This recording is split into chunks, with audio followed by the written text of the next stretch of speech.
बच्चों, let's read this question. The question says directions. These questions consist of two statements each, printed as statement first and statement second. While answering these questions, you are required to choose any one of the following four responses. So यहाँ statements दो दिए हुए हैं, statement first and second, और हमें ये जो option दिए हैं A, B, C and D, इनमें से कोई एक चूज करना है और बताना है कि स्टेटमेंट फर्स्ट और सेकंड करेक्ट है या इनकरेक्ट है. सो स्टेटमेंट फर्स्ट में कहा है in primary succession on rocks pioneer species are usually pteridophytes. जो प्राइमरी सक्सेशन होता है रॉक्स पर, उसमें जो पायनियर स्पीशीज, जो सबसे पहली स्पीशीज होती हैं, वो टेरिडोफाइट्स होती हैं. स्टेटमेंट सेकंड में कहा है lichens help in weathering and soil formation, कि लाइकेंस से वेदरिंग होती है, रॉक्स टूटती है और सॉइल बनती है. सो ऑप्शन ए है कि both statement first and second correct है. ऑप्शन बी है both statement first and second incorrect है. ऑप्शन सी है स्टेटमेंट फर्स्ट करेक्ट है, सेकंड इनकरेक्ट है. ऑप्शन डी है स्टेटमेंट फर्स्ट इनकरेक्ट है and second correct. So the key concept is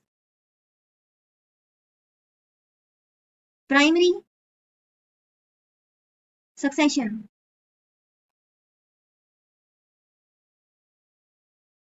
so what is primary succession? ये एक तरीके का इकोलॉजिकल सक्सेशन होता है that begins in lifeless areas. lifeless areas मतलब क्या होता है?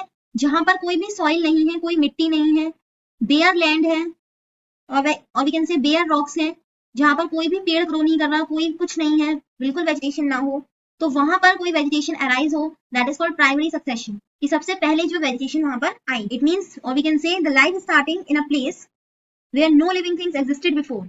जहां पर पहले से कोई लिविंग थिंग नहीं थी, वहां पर जब लाइफ स्टार्ट होती है तो उसको कहते हैं प्राइमरी सक्सेशन. अब पायनियर स्पीशीज क्या होती है? जो सबसे पहली स्पीशीज, सबसे पहले प्लांट्स अराइज होते हैं, they are called pioneer species. They are the first organisms to colonize this bare environment. जो इस बेयर एनवायरमेंट में सबसे पहले स्पीशी आएगी उसको कहेंगे पायनियर स्पीशीज, जिसके बाद आगे की स्पीशीज आती हैं. सो स्टेटमेंट फर्स्ट में कहा है कि प्राइमरी सक्सेशन जो रॉक्स में होता है उनमें पायनियर स्पीशीज टेरिडोफाइट्स होती हैं.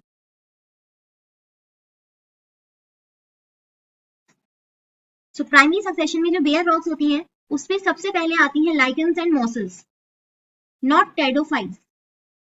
लाइकेंस क्या होते हैं? एल्गी एंड फंगस का जो सिम्बायोटिक एसोसिएशन होता है उसको कहते हैं लाइकेंस, जिसमें एल्गी फोटोसिंथेसिस करती है, फूड प्रोवाइड करती है फंगस को, और फंगस क्या करता है? फंजाई प्रोटेक्शन देता है एल्गी को. सो ये दोनों एक साथ काम करती हैं, उनको मिला के कहते हैं लाइकेंस. तो सबसे पहले बेयर रॉक पर क्या अराइज होंगी? लाइकेंस, और mosses means bryophyte. So lichens ही क्यों अराइज होती हैं? What is the main reason? Because lichens कैसे होते हैं? हार्ड होते हैं and can grow directly on rocks. Directly ये रॉक पे ग्रो हो सकते हैं, इनको किसी मिट्टी की जरूरत नहीं है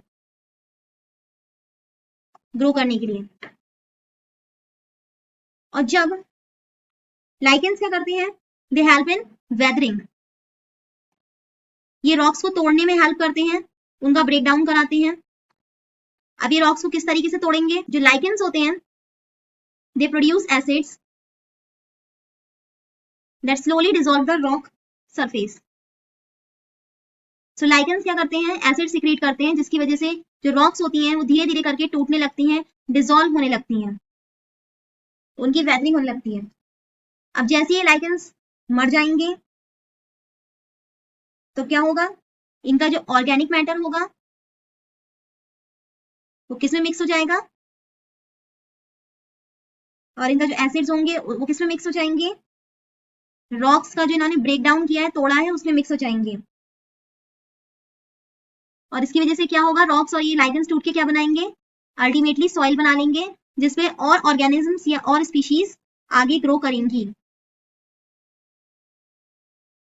लाइक टेरिडोफाइट्स. क्योंकि टेरिडोफाइट्स को क्या चाहिए होती है? सॉइल चाहिए होती है. लाइकेंस को सॉइल की जरूरत नहीं है, वो हार्ड बेयर रॉक्स पे भी ग्रो कर सकती है. तो फर्स्ट स्टेटमेंट इनकरेक्ट है. स्टेटमेंट सेकंड में कहा है कि lichens help in weathering and soil formation. This is correct. So the final answer is D, that is statement first is incorrect and statement second is correct. Hope you understood it well. Best of luck.